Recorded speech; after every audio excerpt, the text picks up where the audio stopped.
ನಮ್ಮ ಸಂಸ್ಕೃತಿಯಲ್ಲಿ ನಮ್ಮ ಮಕ್ಕಳಿಗೆ ಏನು ಕಲಿಸ್ತೇವೋ ಏನು ಬಿಡ್ತೇವೋ ಗೊತ್ತಿಲ್ಲ. ಆದರೆ ಕೆಲವು ಮೂಲಭೂತ ಸಂಸ್ಕಾರವನ್ನು ಕಲಿಸ್ಬೇಕು. ಯಾರಾದರೂ ಬಂದು ನೀವು ಚೆನ್ನಾಗಿದ್ದೀರಾ ಅಂತ ಕೇಳಿದಾಗ ನಾನು ಚೆನ್ನಾಗಿದ್ದೇನೆ, ನೀವು ಚೆನ್ನಾಗಿದ್ದೀರಾ. ಯಾರಾದರೂ ಬಂದು ಊಟವಾಯಿತೇ ಅಂತ ಕೇಳಿದರೆ ನನ್ನ ಊಟ ಆಯಿತು, ನಿಮ್ಮದು ಆಯಿತಾ.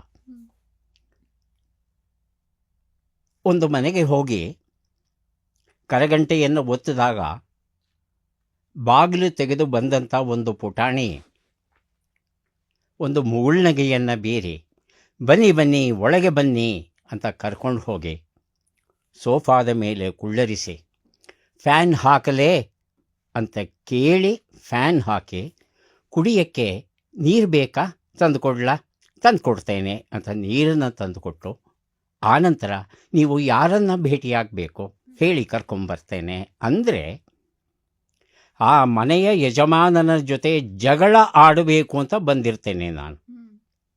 ನನ್ನ ಅಷ್ಟೂ ಮನಸ್ಸು ಆ ಕ್ಷಣದಲ್ಲಿ ಬದಲಾವಣೆಯಾಗುತ್ತೆ ಆ ಮಗುವಿನ ಸಂಸ್ಕಾರವನ್ನು ನೋಡಿ.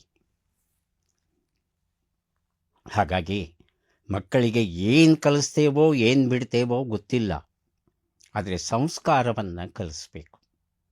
ಆ ಸಂಸ್ಕಾರ ಆ ಮಗುವನ್ನು ಯಾವ ಎತ್ತರಕ್ಕೆ ತಗೊಂಡು ಹೋಗುತ್ತೆ ಅನ್ನೋ ಕಲ್ಪನೆ ಹೆತ್ತವರಿಗಿರಲ್ಲ.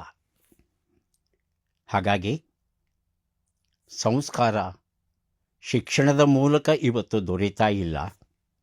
ಹಾಗಾಗಿ ಹೆತ್ತವರೇ ಈ ಸಂಸ್ಕಾರವನ್ನು ಮಕ್ಕಳಿಗೆ ಕಲಿಸಬೇಕಾಗುತ್ತೆ.